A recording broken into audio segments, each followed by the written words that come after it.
Trend line आपको पता है कैसे यूज़फुल हो सकता है अर्ली एग्जिट के लिए और कोई स्टॉक कैसे मूव करता है। यहाँ पे आपको जो दिख रहा है चार्ट में, इसका जो एंगल होता है ना, जो कोण आपने जो मैथमेटिक्स में 8वीं कक्षा में पढ़ा होगा कि कोई कोण जो होता है 30 डिग्री, 50 डिग्री, 90 डिग्री, वो कोण देख के आप कैसे पता लगा सकते हैं कि कोई स्टॉक अपने कौन से स्टेज में है और अभी यहाँ से कितना ऊपर जा सकता है या कितना गिर सकता है। तो जो ट्रेंड लाइन है वो कैसे खींचते हैं, उसका क्या सिग्निफिकेंट है और उसमें आपको क्या देखना चाहिए। जो एंगल वाला जो दृष्टिकोण है ना, ये आपके अंदर लाना मेरा आज का मकसद है। मतलब ये जो एंगल आपने पढ़ा होगा कि ये एंगल कितना होता है, मे बी शायद 45 डिग्री, आप कह सकते हैं 45 डिग्री का एंगल है ये। वैसे ही ये क्या होता है, 90 डिग्री का एंगल होता है। तो ये एंगल देखना क्यों इम्पॉर्टेंट है ट्रेडिंग चार्ट्स में, वो हम आज के वीडियो में सीखेंगे।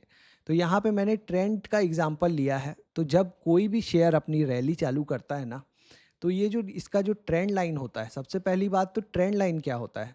तो जब भी कोई शेयर हायर हाई या लोअर लो बना रहा होता है, जब भी कोई शेयर ऊपर की तरफ इस तरीके से जा रहा होता है, तो आप अगर उसके लो को मिला दें, ये जो लो के जो पॉइंट होते हैं, ये वाला जो पॉइंट है, इनको अगर आप मिला दें तो जो एक लाइन बनती है, इसी को आप क्या बोलते हो, ट्रेंड लाइन, जो दिखाती है कि उस स्टॉक का ट्रेंड अप ट्रेंड में है कि बॉटम की डाउन ट्रेंड में है। मतलब वो स्टॉक ऊपर जा रहा है या नीचे जा रहा है, इसको बोलते हैं हम ट्रेंड लाइन। तो ये अगर 3 पॉइंट को मिलके अगर कोई ट्रेंड लाइन बनती है, जैसे यहाँ पे आप देखिए, ये वाली जो ट्रेंड लाइन बनी है, इसमें आप अगर नंबर ऑफ पॉइंट्स जोड़ें जहाँ पे ये टच हो रहा है, तो 1 2 3 और यहाँ पे आपका 4 और ये 5 और 6, तो ये ट्रेंड लाइन का महत्व बहुत ज़्यादा है। तो ये क्या दिखा रही है, ये ट्रेंड लाइन की स्टॉक ऊपर जा रहा है। अगर ये ट्रेंड अगर नीचे की तरफ होता तो हम हाईज को मिलाते, अभी हम इसके स्विंग लो को मिला रहे हैं ना, वैसे ही जब ये ट्रेंड नीचे जाएगा, जैसे अभी ये स्टॉक नीचे गिर रहा है, तो हम क्या करेंगे, इसके जो हाई पॉइंट्स हैं वहाँ को एक मिला के एक ट्रेंड लाइन खींचेंगे। तो ट्रेंड लाइन की सबसे बड़ी बात, आप कुछ विशेष बातें आप समझ लीजिए। पहली, कि ट्रेंड लाइन एक बेसिक मोटा मोटी आपको इशारा करती है कि स्टॉक नीचे जा रहा है कि ऊपर जा रहा है। आप इसके लो पॉइंट को मिला लीजिए या हाई पॉइंट को। यहाँ अगर आप एक सिलेंडर रख देंगे गैस का, तो वो ढुलते हुए नीचे आ जाएगा। मतलब कि ये स्लोप जो है, इसका जो ढलाव है, जो वो नीचे की तरफ है। तो यहाँ अगर आप बैठेंगे तो स्लाइड होके नीचे आ जाएंगे, और यहाँ आप बैठेंगे तो अपने आप ऊपर नहीं जाएंगे। यहाँ हिम्मत रखनी पड़ेगी ऊपर जाने के लिए। स्लोप तो ऊपर है, लेकिन यहाँ भी आपको मतलब सीट बेल्ट बांध के बैठना पड़ेगा कि भैया ऊपर जब तक जा रहा है तब तक बैठना है। तो किसी स्टॉक में लंबा बैठना भी एक बहुत बड़ी बात है। नीचे आते हुए स्टॉक में तो सभी बैठ जाते हैं। तो एक पहली बात आपने क्या समझी कि जितने ज़्यादा पॉइंट किसी ट्रेंड लाइन को टच करेंगे, उस ट्रेंड लाइन का सिग्निफिकेंस, उसका महत्व उतना ज़्यादा होगा।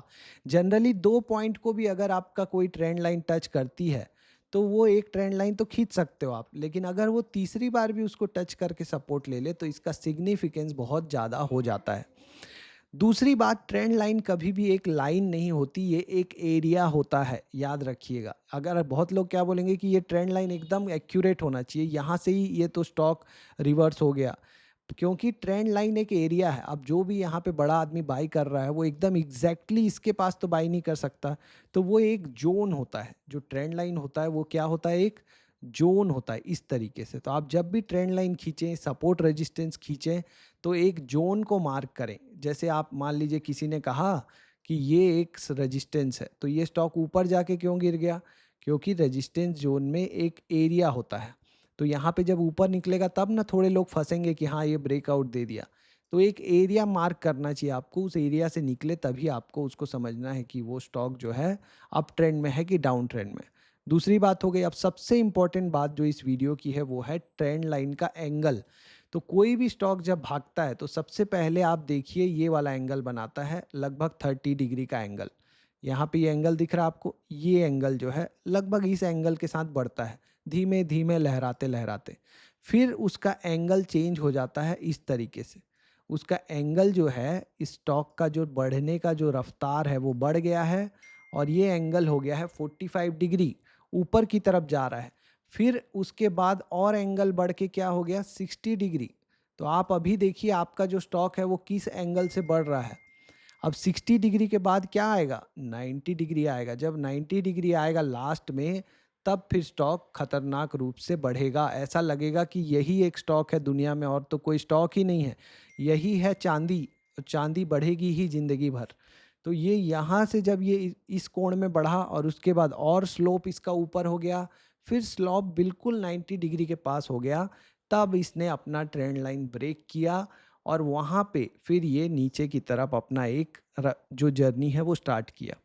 तो जब भी यहाँ पे सीखने वाली बात ये है कि जब भी आप कोई स्टॉक ऐसा पाएँ जो 90 डिग्री के स्लोप के साथ बढ़ रहा है, तो वहाँ आपका रिस्क रिवॉर्ड बहुत ही खतरनाक रूप से आपके अगेंस्ट में है। क्योंकि अगर उस स्टॉक ने वहाँ से गिरना चालू किया तो आपको पता नहीं चलेगा कहाँ एग्जिट करना है। तो जब तक स्टॉक इस 30 डिग्री या 45 डिग्री के एंगल पे आपको मिल रहा है, तब आप उसको ले सकते हैं और इस ट्रेंड लाइन को एक एग्जिट के रूप में इस्तेमाल कर सकते हैं कि इसके नीचे अगर क्लोज हो गया कैंडल या उसके थोड़ा और नीचे आप एक बफर जोन बनाइए, उसमें आप सोचिए कि अगर निकल गया तो हम उससे निकल जाएंगे। अदरवाइज आप तब तक उसको राइड कीजिए जब तक ये ट्रेंड लाइन बढ़ता हुआ है। तो आप इससे एक प्रोजेक्ट भी कर सकते हैं कि कोई शेयर जिसका प्रॉफिट ग्रोथ आ रहा है, जो बढ़ रहा है, अगर वो इस फेस में है तो उसमें अभी भी 60 डिग्री 90 डिग्री के फेस आने बाकी हैं। तो आप जल्दबाजी में उससे मत निकलिए, आप उसको राइड कीजिए, उस पूरे जो मोमेंटम का जो रैली है उसको आप राइड कीजिए ताकि आप मैक्सिमम प्रॉफिट ले सकें। तो ये जो ट्रेंड लाइन है ये आपके दोनों तरफ से काम आती है, आपको खतरनाक लेवल पे एंट्री भी नहीं करने देगी और जब आप सही लेवल पे एंट्री कर रहे हैं तो आपको एक लंबा ट्रेड दिलाएगी, तब तक आप बैठे रहें।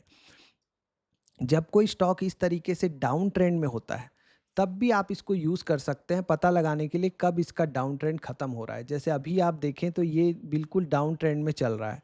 अगर ये स्टॉक यहाँ से ऊपर की तरफ ब्रेकआउट दे, कोई भी स्टॉक इस तरीके का एक पैटर्न बना के ऊपर की तरफ ब्रेकआउट दे, तब आप समझ सकते हैं कि वहाँ से उसका जो डाउन ट्रेंड है वो रुक गया है, ख़त्म हो गया है। अब ये स्टॉक या तो यहाँ से साइडवेज होके फिर ऊपर जाएगा या तो साइडवेज होके नीचे जाएगा, लेकिन आपको एक अच्छा स्टॉप लॉस देगा जहाँ पे आप एक छोटा स्टॉप लॉस लगा के काम कर सकते हैं। शेयर मार्केट में आपको स्टॉप लॉस ढूंढना है कि कहाँ मैं स्टॉप लॉस लगा सकता हूँ। अभी क्या मुझे यहाँ कोई स्टॉप लॉस दिख रहा है? जो चीज़ गिरे ही जा रही है, नया लो बनाए जा रही है, उसमें आप अगर एंट्री करेंगे तो आपको पता नहीं कि वो और कितना गिर सकती है। रुक जाने दीजिए, स्टॉक्स को थम जाने दीजिए, उसकी गिरावट को देखिए, ट्रेंड लाइन ब्रेक हो रहा है क्या, उसके बाद स्टॉक साइडवेज होके कोई पैटर्न बना रहा है क्या। साइडवेज होने के बाद अगर ब्रेकआउट दे रहा है तो वो बेस्ट टाइम होता है आपका एंट्री करने का। तो ट्रेंड लाइंस को यूज़ कैसे करना है, होपफुली आप समझ में आया होगा आपको। डाउन ट्रेंड, बॉटम ट्रेंड, कौन से ट्रेंड लाइन का सिग्निफिकेंस ज़्यादा है, और ये जो एंगल का कॉन्सेप्ट है, जो ट्रेंड लाइन में एंगल का कॉन्सेप्ट है, उसको कैसे देखना है। 90 डिग्री के आसपास जो ट्रेंड लाइन बन रही है जहां भाग रहा है स्टॉक, उसमें क्यों नहीं घुसना है, और अगर आप नीचे के लेवल पे एंट्री किए हो तो उसमें कहाँ तक आप बिना डरे बैठे रहना है। ये सब कुछ आप सीखे होंगे होपफुली। All the best.